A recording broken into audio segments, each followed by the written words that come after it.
험한 십자가 사순절이 되면 모니터 좀 올려주실래요?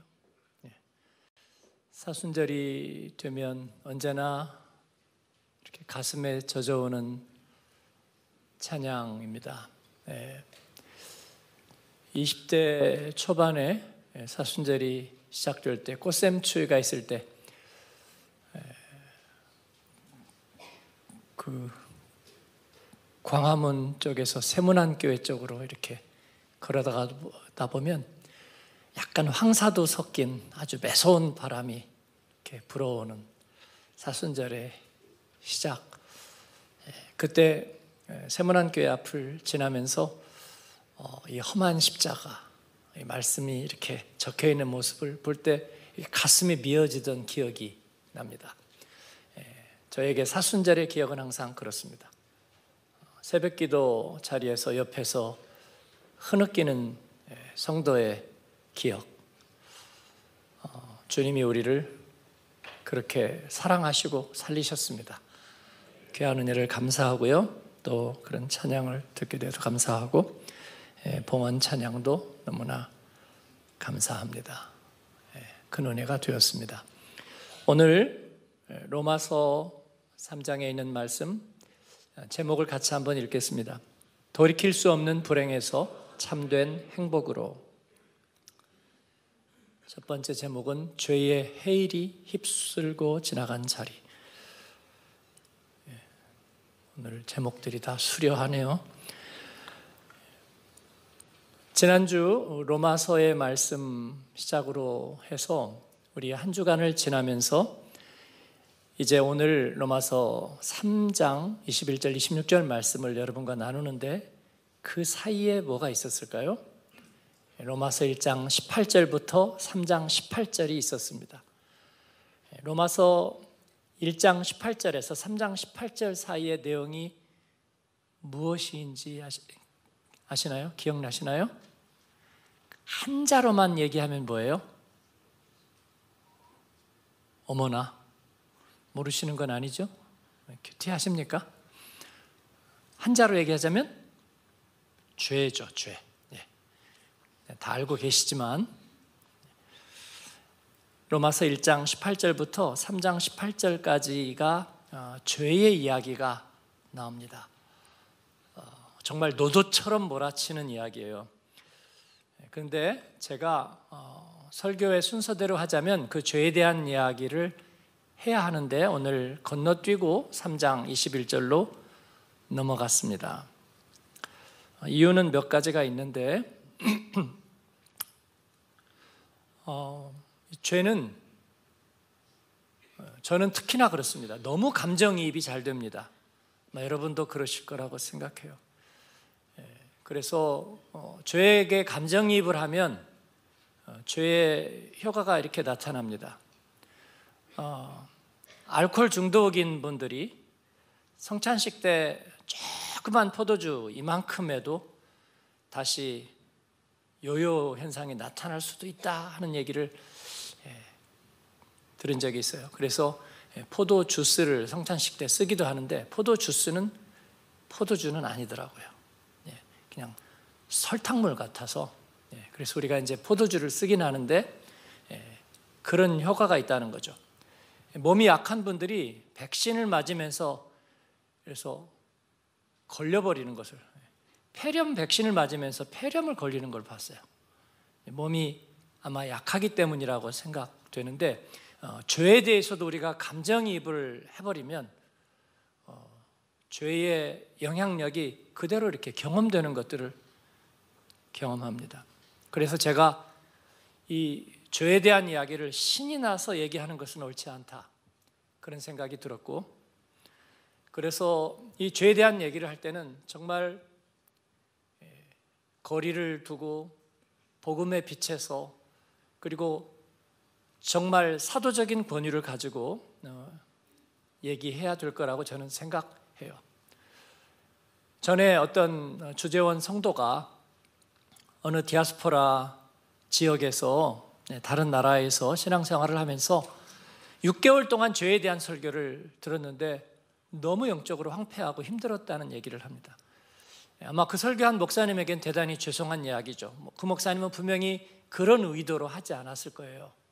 그런데도 죄에 대한 이야기를 6개월씩 하면서 성도들은 그로 인해서 죄에 대한 경각심과 죄와 싸워서 이기겠다는 생각을 가졌다기보다는 아마도 그 죄의 논리 구조에 빠져들면서 아마 영적으로 황폐해졌을 거라고 저는 생각해요.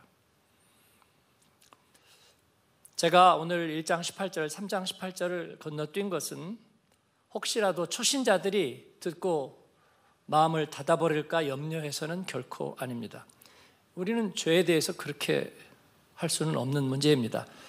혹은 제 마음에 남아있는 가책이 두려워서도 아닙니다. 저는 복음의 은혜를 깨닫고 나서 제가 얼마나 뿌리 깊은 죄인인지 점점 더 뚜렷하게 드러났습니다.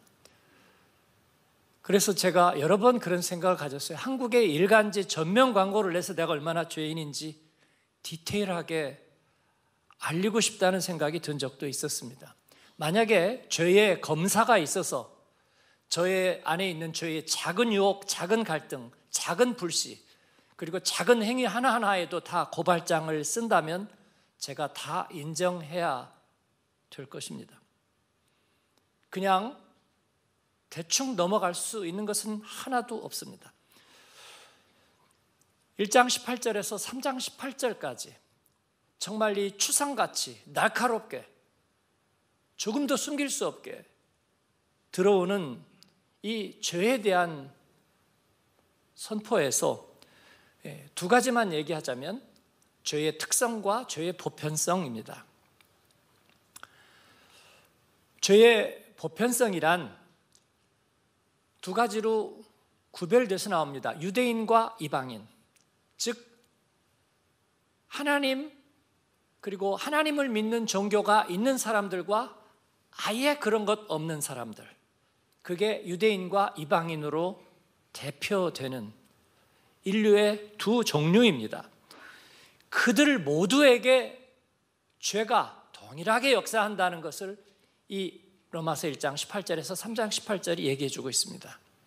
종교를 방패로 삼은 사람들, 하나님을 방패로 삼은 사람들, 즉 유대인, 그들에게도 죄는 아주 잘 역사하고 있다.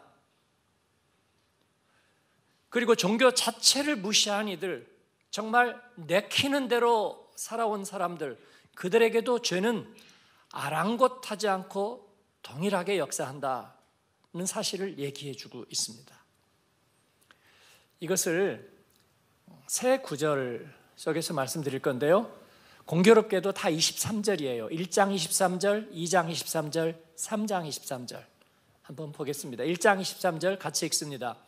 썩어지지 아니하는 하나님의 영광을 썩어질 사람과 새와 짐승과 기어다니는 동물 모양의 우상으로 바꾸었느니라.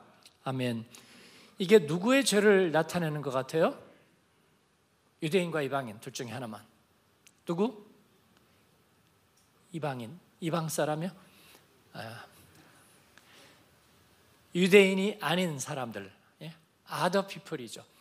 그 사람들의 죄를 이렇게 표현했습니다. 특징은 뭐죠? 하나님의 영광을 바꾸는 것이 죄라고 얘기했습니다. 그렇죠? 하나님의 영광을 썩지도 않고 그리고 소멸되지도 않는 하나님의 영광을, 변질되지 않는 하나님의 영광을 썩고 변질되는 것들로 바꾸었다. 우상이라는 것은 뭐 성황당에 세워놓은 것, 조상의 위패, 이런 거가 우상이 아니고요, 대체 가능한 것입니다. 하나님 대신에 대체 가능한 것, 그걸로 바꾸는 거예요. 하나님은 대체할 수 없어요. 진리의 말씀은, 진리의 기준은 대체할 수가 없어요. 그런데 그것을 대체하는 것이 죄라는 것이에요. 뒤바꾸는 것, 진리를 거짓으로 바꾸는 것이 이방인의 죄. 죄는 그렇게 특화되어서 인간에게 역사한다는 거죠. 두 번째는 로마서 2장 23절입니다. 같이 읽겠습니다. 율법을 자랑하는 내가 율법을 범함으로 하나님을 욕되게 하느냐. 이건 누구의 죄를 같아요? 유대인입니다. 유대인은 하나님 뒤에, 즉 하나님의 계명 뒤에 숨어 있습니다. 그런데 왜 그들이 하나님을 욕되게 할까요? 뭔가를 바꾼 거죠. 뭐를 바꿨습니까? 하나님의 계명 뒤에 숨었는데 자신들이 계명을 지켜낼 힘도 의지도 없어요. 그리고 계명 뒤에 숨어 있는 것으로 덕을 보려고 해요. 그렇기 때문에 그들은 결국은 계명을 못 지킨 사람이 돼요. 네? 로마서 외운다고 했는데 아무도 못 외웠어. 그러니까 그것을 왜 외워야 돼? 그런 마음을 준 하나님이 결국은 욕됨을 당하는 거예요. 하나님 믿었는데 결국은 아무도 성공하지 못했어. 그래서 하나님의 영광이 사실은 욕된 이름이 되는 거예요. 그렇죠? 그렇습니다. 그들은 죄는 바로 그러한 모습으로 역사했어요. 그냥 저 포도는 다 신 거예요. 그래서 난 저 포도를 안 딸 거야. 그런데도 사람들은 다 포도를 따야 한다고 말해요. 그런데 아무도 딴 사람이 없어. 그리고 모두 다 속으로 생각하기를 저 포도는 달콤한 게 아니라 시다고 말해요. 그래서 안 따는 거라고. 하나님의 계명은 지켜야 하는데 그런데 아무도 지키는 사람이 없다고 다들 그렇게 생각하는 거예요. 그러므로 하나님을 욕되게 하는 그것이 그들의 죄라고 말해요. 집사님 두 사람이 얘기하면서 어이 김 집사, 나도 안 변하지만 당신도 참 안 변해, 그지? 그러니까 박 집사님도 참 알고 보니까 죄인이에요, 그렇죠? 그러니까 죄인끼리 오늘 있으니까 마음이 편한데 좋아요? 그러면서 하나님을 욕되게 하는 거예요, 여러분.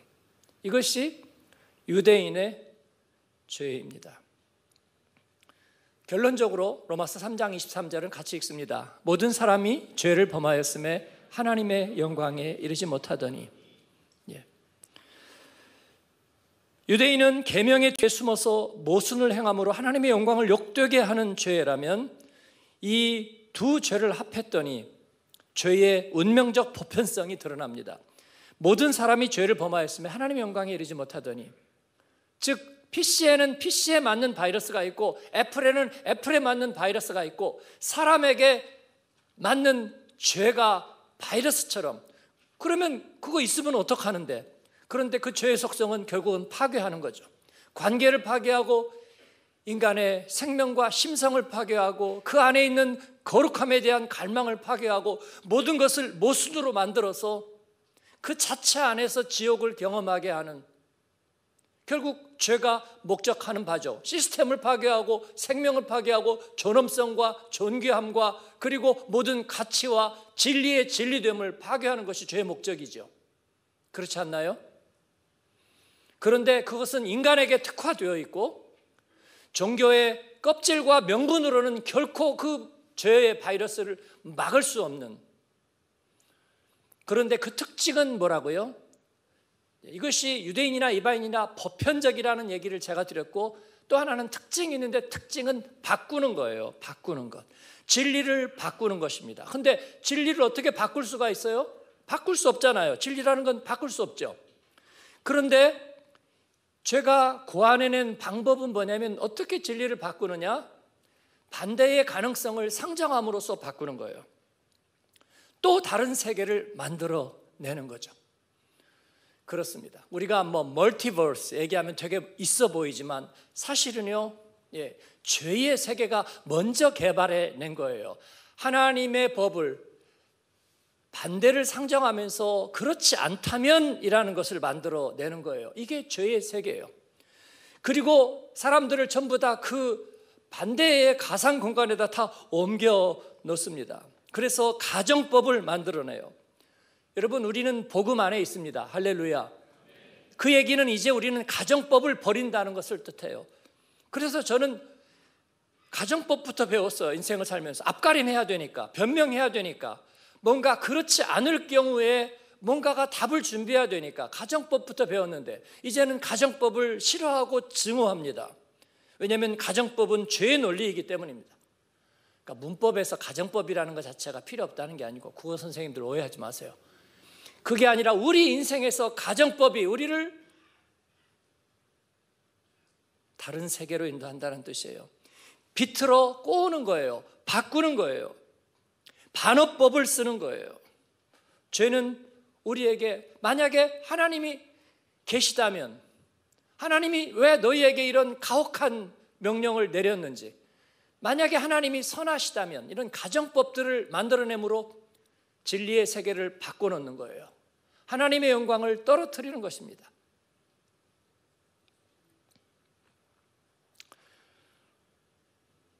사람들은 그 세계를 더 좋아하게 되었습니다. 정말 옳고 그리고 사랑스럽고 정의롭고 살리는 말보다는 비꼬는 풍자를 사람들은 더 사랑하게 되었습니다.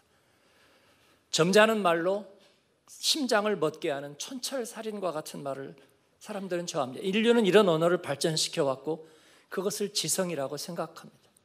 그런 이들에게 오스카상을 주고 그리고 노벨문학상을 줍니다. 저는 어릴 때 책을 읽으면서 공교롭게도 이런 언어를 동경했습니다. 자기의 약함을 방어하고 그리고 나를 힘들게 하는 오만 자의 무례를 무너뜨리려면 이런 언어가 필요하다고 생각한 것 같습니다. 책을 읽으면서 니체를 좋아했고 버나드 쇼를 좋아했고 오스카 와일드를 좋아했고 마크 트웨인을 좋아하고 마할루프를, 디네센을, 그리고 처칠 같은 사람들의 말과 글을 좋아했습니다. 어떤 목사님이 제 설교를 들으면서 어릴 때 문학소년이었을 거라고 얘기를 하는데 반대입니다. 제가 독서량은 좀 됐지만 시집 이렇게 품고 다니면서 나보기가 역겨워 이런 가시리 있고 바리고 가시리 있고 전혀 반대였습니다. 저는 그런 걸 끔찍히 싫어했습니다. 그러나 제가 복음 안에 들어오면서 깨달은 것은 제가 죄의 가정법에 어느 순간에 말려 있었구나 하는 것을 깨닫게 되는 것입니다. 언어와 생각이 그 가정법적인 뭔가 뒤바뀐 생각 속에 정복당해 있구나 하는 것을 깨달았습니다. 내가 은혜 받았을 때 되찾은 하나님의 영역, 그것을 다시 우리가 가정법의 세계로 도망가 버리면 야금야금 하나님의 영토가 다 빼앗기고 침식당하는 것입니다. 교회가 무너지면, 그리스도인이 무너지면, 우리가 잘못되면, 내가 하나님을 믿고 은혜 안에 살아간다고 열심히 살았는데 마지막에 쪽박 차면 이 가정법의 세계에는요 이겨낼 방법이 없어요. 여러분, 여러분의 화법은 그러지 않았나요? 햇빛이 쬐는데도 두고 봐야지 날씨가 배신한 적이 어디 한두 번이야. 이러다가 폭풍우가 칠 수도 있다고. 아이고 정말 잘 되었네요. 근데 아무도 몰라요. 사람 일 아무도 몰라요. 아무에게도 얘기 절대로 하지 마세요.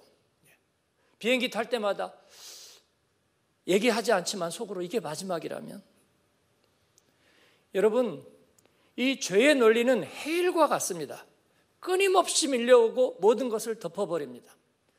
이 죄가 가지는 문제는 뭐냐면 이것을 운명으로 만든다는 뜻입니다. 운명으로 만드는 거예요. 왜냐하면 더 이상 해결책이 없거든요. 동화도 문학도 그리고 역사도 이것을 운명으로 받아들이자고 말합니다. 그래서 모든 것은 비극인 거예요. 지성의 역사는 그래서 다 비극으로 끝나요. 디즈니 빼고요. 저는 디즈니를 좋아합니다. I love 디즈니. 인어공주가 왕자님 결혼을 성사시키고 지는 거품이 돼서 죽어가요. 그게 뭐예요? 디즈니는 그걸 바꾸는 거예요. 그래서 인어공주가 왕자님하고 결혼해버려. 할렐루야. 그렇습니다. 한국은 안 그래요. 주인공 결국 죽어. 많이 못 다이가.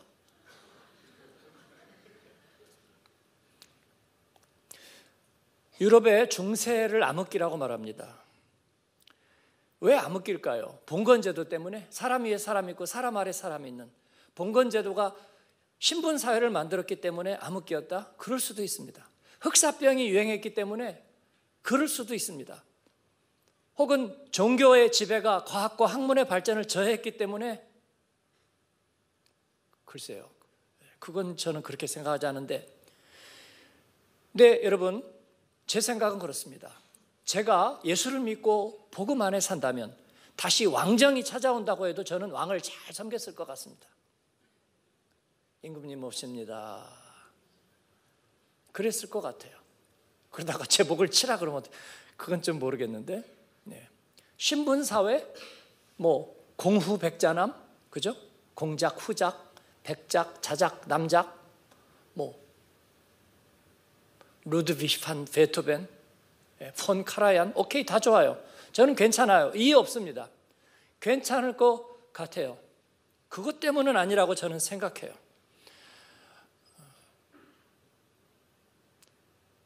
중세가 왜 암흑기였을까? 저는 생각할 때 그 모든 것을 운명으로 만들어버렸기 때문이라고 생각해요.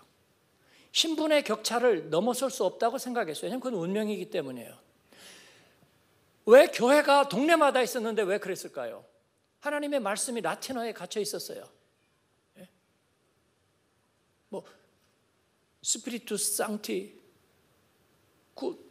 어떻게 알아요? 어떻게 하냐고요? 라틴어에 갇혀서 어떻게 알아요? 종교개혁은 그 말씀을 다시 돌려줬어요. 하나님의 자녀가 되는 놀라운 비밀이 담겨있는 복음을 다시 종교개혁은 말씀을 돌려줬어요. 교황에 대항하고 제도적인 변화를 일으킨 게 저는 종교개혁이 아니고요, 하나님의 복음의 말씀을 다시 돌려준 거예요.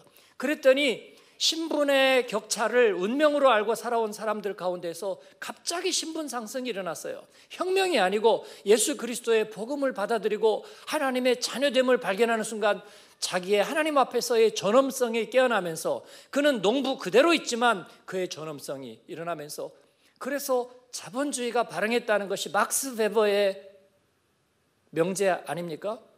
그리고 나서 자본주의는 지가 혼자 알아서 가버렸다는 얘기지만 그렇습니다. 죄의 특성은 바로 이 모든 것들을 운명으로 만든다는 거예요.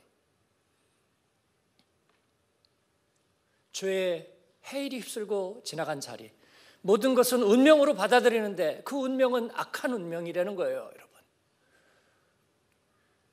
그러나 복음의 심장이 뛰기 시작합니다. 오늘 우리가 읽은 로마서 3장 21절 26절은 여기에 대한 죄의 문제에 대한 답을 주고 계십니다. 로마서 설교를 한 대표자들이 많이 있는데 그 중에 한 사람은 찰스 스펄전도 있고 그리고 마틴 로이드 존스도 있습니다. 그래봐야 로마서 자체보다 위대하지 못합니다. 그러니까 여러분이 로마서를 읽으시면 그 말씀이, 그 위대한 말씀이 여러분 안에 다시 복음의 심장을 뛰게 할 줄로 믿습니다. 로마서는 어렵다는 것은 죄의 모함입니다. 그러니까 그 말에도 빠져들지 마세요. 옆에 분에게 얘기해 주세요. 안 어렵대. 응답해 주세요. 너무 쉬운 걸까? 예. 그냥 읽기만 하십시오. 읽기만 하십시오. 예? 왜냐하면 그 안에 생명이 있고 심장이 있으니까. 우리가 신장이 안 좋아지면, 기능을 잃으면 투석을 하잖아요. 투석을 누가 이해하면서 보면서 하는 사람이 어디 있어요?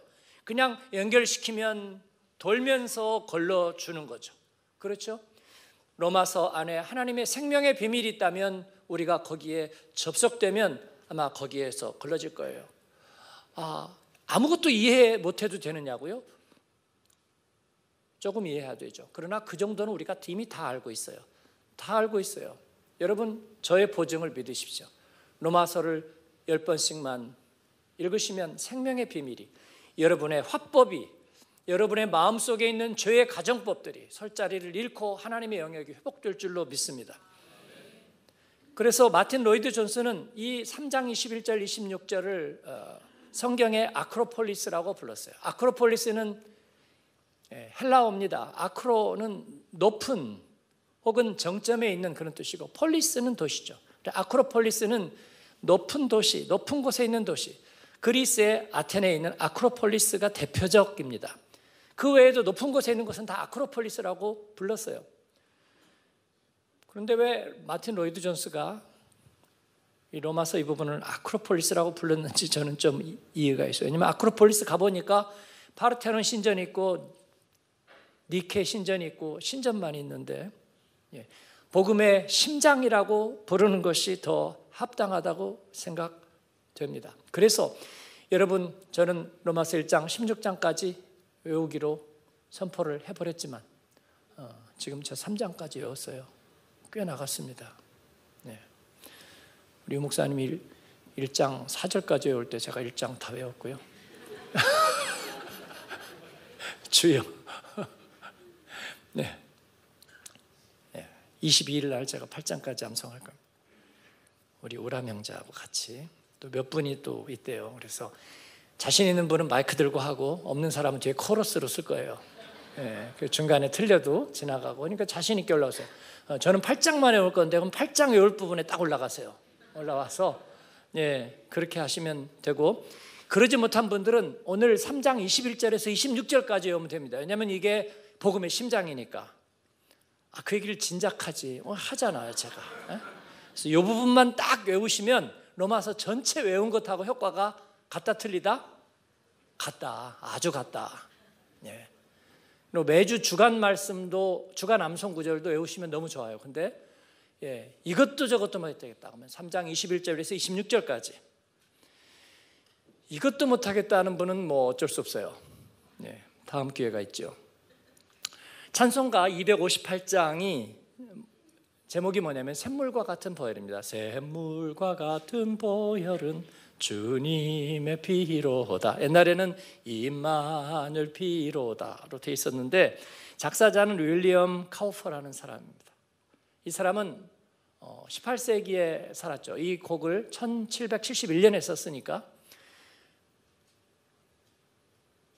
동시대 인물이 존 뉴턴입니다. 어메이징 그레이스의 작사자인 노회선 선장 출신 존 뉴턴과 영향을 받으면서 같이 사역했고 함께 찬송가를 만들었던 사람인데, 그는 고귀한 은혜를 체험하고 나눈 사람이지만 그러나 그의 어린 시절의 생애는 너무 비참했습니다. 6살 때 그가 유일하게 사랑하던 한 사람인 어머니가 돌아가셨고 아버지는 차갑고 냉정했습니다. 그래서 그를 기숙학교에 보냈어요. 자녀 기숙학교에 보냈다고 차갑다는 의미는 아니니까 오해하지 마세요. 그런데 거기에서 그는 교사들에게 차별을 당하고 압제를 당했어요. 그부들에게는 왕따를 당하고 그리고 역시 박해를 받았습니다. 이것이 깊은 충격을 주었습니다. 여러분, 왕따를 당하고 싫어하는 사람에게는 대단히 죄송한 얘기지만 제 자신을 돌아볼 때 그럴 이유가 전혀 없지 않다고 생각해요. 내가 사회성이 좋았더라면, 내가 모든 일에 적극적이었더라면, 모든 일에 순정적이었더라면, 내가 누가 봐도 너무나 사랑스럽고 기분 좋은 사람이었더라면 아마 안 그럴지도 모르겠어요. 근데 어디 사람이 그런가요? 뭔가 소극적이고 묻는 말에 대답하지 않아서 오해를 불러일으키기도 하고 자신 없으니까 방어적인 표정을 하고 있다가 기분 나쁘다는 인상을 줄 수도 있고, 그리고 쟤는 왠지 옆에 가기가 싫어. 식판 들고 가다가도 제 옆에 가면 어디 자리가 저쪽에 있네? 그때마다 마음에 상처가 되는 그 마음을 저는 너무나 이해할 수 있겠어요. 그는 청년이 될 때까지 이것을 극복하지 못하고 점차 우울증이 깊어져 갑니다. 그래서 21살 때 자살을 시도했는데 그때마다 용기를 더 내고 더 내서 자살을 끝까지 시도합니다. 끝없는 자살을 시도하는데 성공할 때까지 결국은 1763년 런던의 세인트 앨번스 정신병원에 수감됩니다. 희망이 전혀 없었습니다. 그때 나다니엘 코튼 박사라는 주치의를 만나는데 그는 복음주의 신자였어요.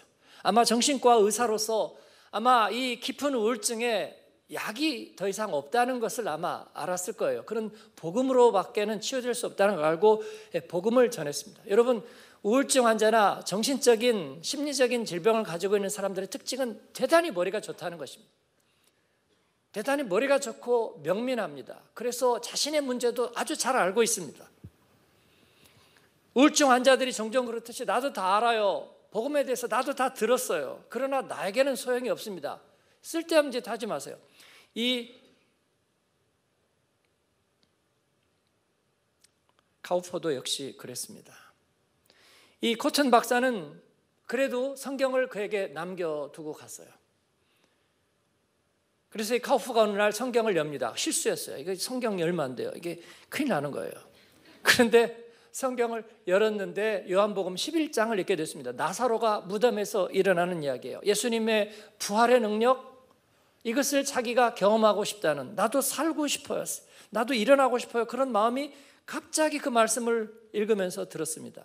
그리고 나에게 계시를 주세요. 하나님 살아계시면. 그가 그렇게 기도합니다. 그리고 이제 틈틈이 성경을 읽어가다가 얼마 지나지 않아서 로마서 3장이 나오는데 그때 25절이 눈에 들어왔습니다. 한번 비춰주실래요? 같이 한번 읽겠습니다.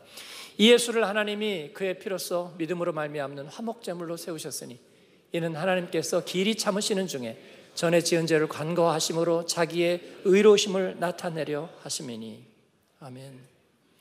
그는 자신에게 쏟아진 것 같은 뭔가 저주가, 그 하나님의 화가, 진노가 자기를 그럴만하게 그렇게 빚어지고 만들고 그렇게 조성된 것 같은 자기의 인생이, 그러나 그 진노와 그 저주가 한 분 예수 그리스도에게 나를 대신해서 쏟아졌다는 것을 보았습니다. 마치 자기의 모습을 자기의 몸 밖에서 본 것과 같이 그때 그에게 은혜의 빛이 쏟아졌습니다. 믿음의 눈이 열렸습니다. 예수의 고귀한 피가 자기를 정결케 하는 힘을 느꼈습니다. 눈은 눈물로 가득 찼고 그의 목소리는 떨리는 기쁨으로 압도되었습니다. 이게 구원을 체험한 것입니다. 여러분, 이것이 우리가 예수님을 만난 사건과 같습니다. 오늘 이 예수님을 체험하지 못한 여러분에게는 그와 같은 체험이 있기를 바랍니다. 이것은 100권의 책을 읽어서가 아니라 모든 질적 변화가 그렇듯이 단 한 번의 계기를 통해서 주님의 피가 우리를 새롭게 하고 주님이 우리의 눈을 열어주면 그렇게 되는 줄을 믿습니다. 여러분이 그렇게 되기를 원합니다 라고 고백한다면 주님은 그 일을 하실 것입니다. 이 말은 무슨 얘기냐면 죄로 인해서 뒤바뀐 유전자가 운명이 되어버린 불행이 그에게 새롭게 되었다는 뜻입니다. 죽음을 벗삼고 살아온 카우퍼의 우울한 생애가 바뀌었습니다. 그리고 그는 하나님을 찬양하는 곡을 쓰기 시작했습니다. 그가 한 90곡 썼고요, 존 뉴턴이 한 270곡을 썼습니다. 그래서 찬양집을 만듭니다. 말씀을 맺겠습니다. 같이 한번 읽을까요? 이제 너의 약함은 주의 영광을 드러내는 증거. 우리가 인생 살면서 인정할 수 있는 것이 있습니다. 여러분, 그건 뭐냐면 우리가 공을 손흥민보다 못 찬다는 것입니다. 인정할 수 있습니까? 네. 최경주보다 골프를 못 친다는 것입니다. 인정됩니까? 되죠. 네. 남자들은 자기가 정우성보다 잘생기지 않았다는 것입니다. 인정돼요? 최다희 집사님 인정 안 돼요? 네. 주여. 자매들의 경우는 김태희보다 예쁘지 않다는 것입니다. 네? 자연산 김태희. 그렇습니다. 그러나 자기가 비호감이라는 것은 받아들이기 힘듭니다. 내가 무조건 싫어? 왜?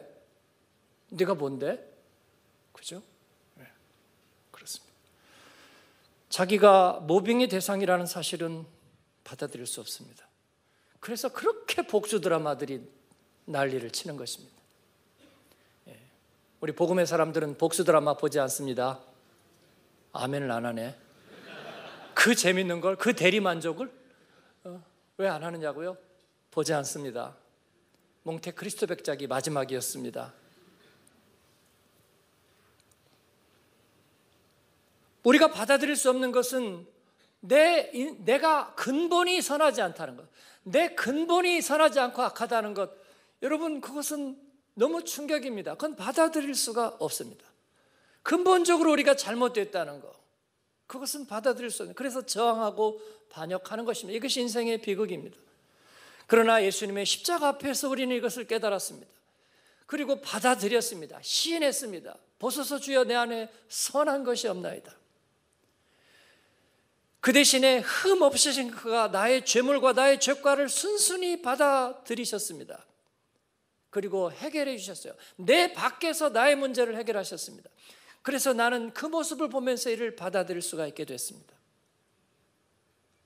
사랑하는 여러분, 우리 가운데 비호감이든지 인정받기 어려운 성품이든지 외골수 성격이든지 아니면 여러분의 과거 속에 씻을 수 없는 실책과 과거가 있든지 이것은 개인의 실패가 아닙니다. 어느 시대의 교육 과정이 만들어 놓은 실패가 아닙니다. 지구상 어떤 지역, 어떤 시대, 어떤 문화가 갖고 있던 오류가 아닙니다. 여러분, 이것은 죄가 조성한 것들입니다. 그렇습니다. 은혜의 빛이 비추니 그것은 감출 수 없이 드러났지만, 나의 뼈아픈 주홍 글씨처럼 드러났지만, 그러나 은혜의 빛이 비추고 나니까 그것은 더 이상 해가 아니었습니다. 마치 자연산 원목의 옹이 같은 것입니다. 더 이상 그것은 생명의 흠결이 아니라 주의 은혜를 빛나게 하는 캔버스와 같은 것입니다. 거기에다가 하나님은 다시 아름다운 그림과 아름다운 가구를 만드실 수 있습니다. 사랑하는 여러분, 두려워하지 마십시오. 감추지 마세요. 위축되고 원망하지 마십시오. 자녀들에게 그러니까 네가 다른 것으로 더 잘해서 보복을 해, 잘 사는 게 최대의 복수야, 그렇게 말하지 마십시오. 주님의 영광을 드러내는 증거가 됩니다. 사랑하는 여러분, 마지막으로 약속할 게 있습니다. 우리는 죄의 논리를 따라서 반대편 가능성을 만들지 맙시다. 잘 될지는 두고 봐야 알지만, 내가 그렇듯이 잘 안 되겠지만, 여러분 그런 말 하지 마세요. 저와 여러분의 입에 붙어 있던 이야기, 더 나아가서 에이 잘 안 될 거야, 그렇게 말하지 마세요. 이건 겸손도 아니고 아무것도 아니에요. 가봐야 알지 누가 알겠어. 부정적 예상을 하지 않는 것입니다. 이건 복음의 언어와 화법이 아니에요. 저도 변명처럼 게으르다고 말하는 얘기를 하지 않겠습니다. 사실은 게으르지 않다는 얘기를 하고 싶어서 그 얘기를 하는 거예요. 그리고 뒤집어서 말하는 거예요. 그거 잘못했어요. 약해졌다고 말하는 것 하지 않을 겁니다. 그렇게 하면 안 된다고 하는 거예요. 제가 교역자들에게 자주 얘기하는 거예요. 그 정도로 해가지고 되겠어요? 이런 말을 우리가 버리는 것입니다. 주님이 하신 일을 헛되이 만든 일이 있어서는 안 되겠습니다. 사랑하는 여러분, 사순절에 우리의 가정법과 반대 세계를 버립니다. 그림자 세계의 안녕 버립니다. 버리고 당당하게 하나님, 나 사랑받고 싶어요. 하나님, 내게 복을 주세요. 하나님, 내가 하겠습니다. 주님, 나는 그렇게 하겠습니다. 그렇게 얘기하는 저와 여러분 되기를 바랍니다. 나는 예수의 피로 구원받았고 나는 하나님의 은혜 안에 있습니다. 모든 것은 잘 될 것입니다. 하나님께서 약속하신 대로 되리라고 나는 믿습니다. 다른 일은 생각하지 않습니다. 이거 잘못되면 어떡할 거야? 이거 이렇게 되면 어떡할 거냐고. 하나님은 우리에게 그렇게 말하지 않으셨습니다. 우리를 짝사랑하고 후회하지 않으셨고 우리에게 아들의 생명을 주고 뒤돌아보지 않으셨습니다. 우리도 그렇게 하는 것이 마땅하도다. 아멘. 그러한 저와 여러분 되기를 축원합니다. 아멘. 기도하겠습니다. 기도할 때 여러분을 다시 초대하고 싶습니다. 하나님, 나는 뒤바꾸지 않겠습니다. 하나님의 은혜 앞에 나를 드러내고 하나님, 내 벌거벗은 몸 드러내어서 주님의 은혜가 나를 치유하시도록 나에게 값을 치러주신 그것을 나는 기쁨으로 받아들이겠습니다. 하나님은 구원을 우리에게 모기지로 주지 않았습니다. 구원 주고 네가 일생 다 갚어, 그렇게 하지 않으셨습니다. 우리가 갚을 수 없는 것입니다. 그 사랑에 응답할 뿐입니다. 사랑 받는 자로 쓰고 받은 대로 전하는 것뿐입니다. 하나님, 나는 그렇게 하겠습니다. 하나님, 내게서 저주는 떠나갔습니다. 주님의 은혜가 내 안에 있습니다. 사랑과 은혜의 직설법으로 살겠습니다. 주님 앞에 우리의 가정에서 내 삶에서 그 언어를 몰아내겠습니다. 주님 앞에 결단하는 마음 있으시면 한번 일어나서 기도하십시다. 하나님이 여러분의 결단을 기뻐하실 것입니다. 우리 같이 한음성으로 한번 주여 부르며 기도하겠습니다. 주여.